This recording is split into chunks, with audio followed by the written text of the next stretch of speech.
Israel. Shalom, viewer. My name is Arya Benasik of the New Covenant Congregation of Israel, Charlotte Tabernacle Elohim. We're located at 7631 Sharon Lakes Road, Suite E, Charlotte, North Carolina. We're in a series, and we are covering part two of the priesthood. This particular segment, okay, is called the priesthood compensation. Last week, we spent about 50 minutes looking at the definition of priest, the order of the priest. We looked at a civil construct for the priests, those who were elected perhaps by the community. We saw that Egypt had a priest, the priest of On. We see that, Asia Minor had a priest, the priest of Jupiter. You also had the Philistines that had a priest, a Dagonian priest. And we saw Jethro, Midianite priest. We saw Melchizedek, the priest of the Most High that lived in the land of Canaan, okay? And so what we really wanted to do was to show you that there has always been a civil construct or structure for a priesthood. And then we took it a step further to show you a patriarchal priesthood. And the patriarchal priesthood, when we look at Noah, who offered sacrifices on behalf of his family, and we'll look at Job, who offered up on behalf of his family, interceding and mediating. We looked at Abraham, Isaac, and Jacob as well, okay? So this is what we see with the priest. I'll read the secular definition for priest. Among true worshipers of Yah before the formation of the Christian congregation, priests officially represented God to the people they served, instructing them about God and his laws. In turn, they represented the people before God, offering sacrifices as well as interceding and pleading for the people. The Hebrew term translated priest is kohen, Greek hyrios, insight to the scriptures, okay? The reason why we're having this discussion is because we want you to understand what a priest is according to the Bible, not according to tradition, not according to interpretation, thoughts, feelings, not according to what someone has communicated to you, but according to what's written in the Bible. We will state and are very adamant, and that is Tabernacle Elohim in Charlotte, North Carolina, that there is only one priest during this period, and that is Yeshua the Anointed. We do realize that there are many others who say that they are priests. Let me give you an example. If we can get a shot of this here.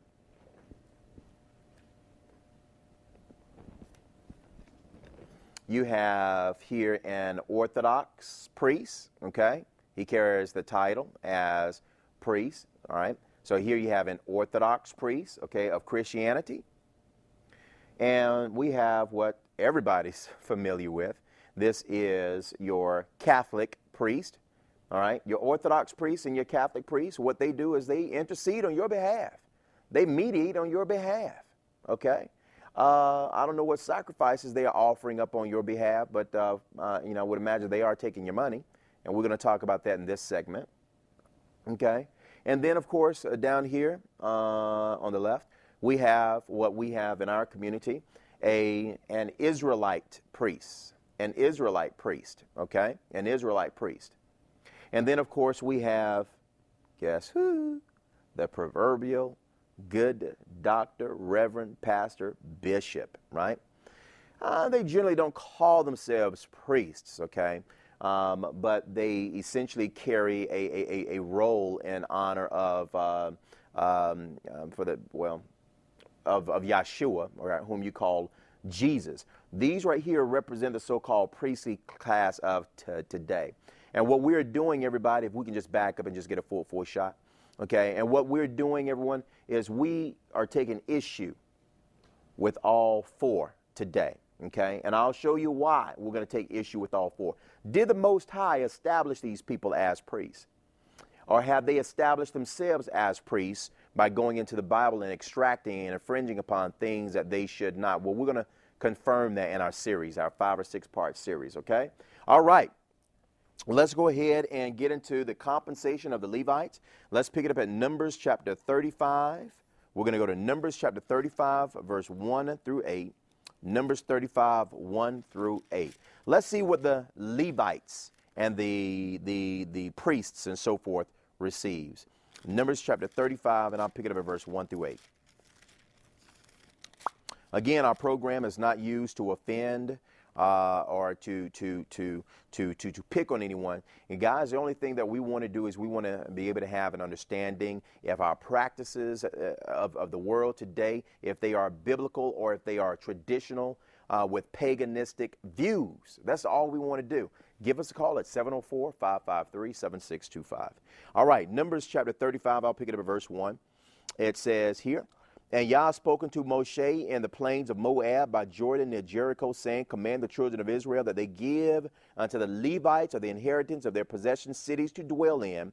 And you shall give also unto the Levites suburbs for the cities round about them. And the cities shall that they have to dwell in, and the suburbs of them shall be for their cattle."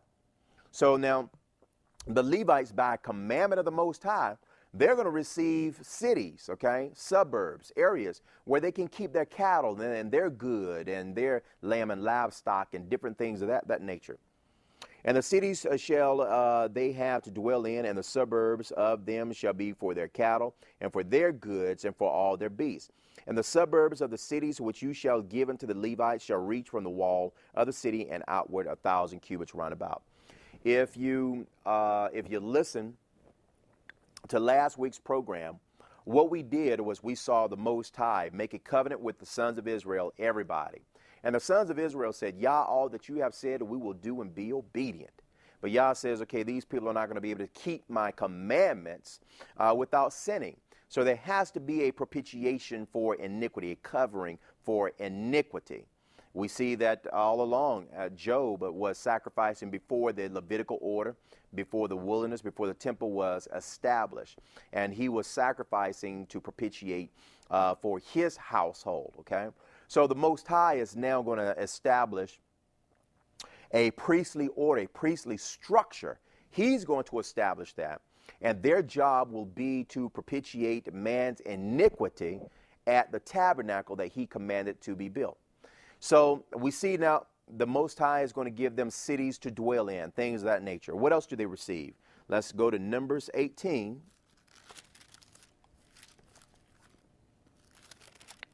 Numbers 18, and I'm going to pick it up at verse 1. And it reads, "And Yah said unto Aaron, You and your sons and your father's house with you shall bear the iniquity of the sanctuary, and you and your sons with you shall bear the iniquity of your priesthood." Remember, the priesthood is only established amongst Aharon and his sons, nobody else. The Levites are those that work for Aharon, okay? So the priestly class came from amongst Levites, but one particular Levite named Aharon. And the priestly class, okay,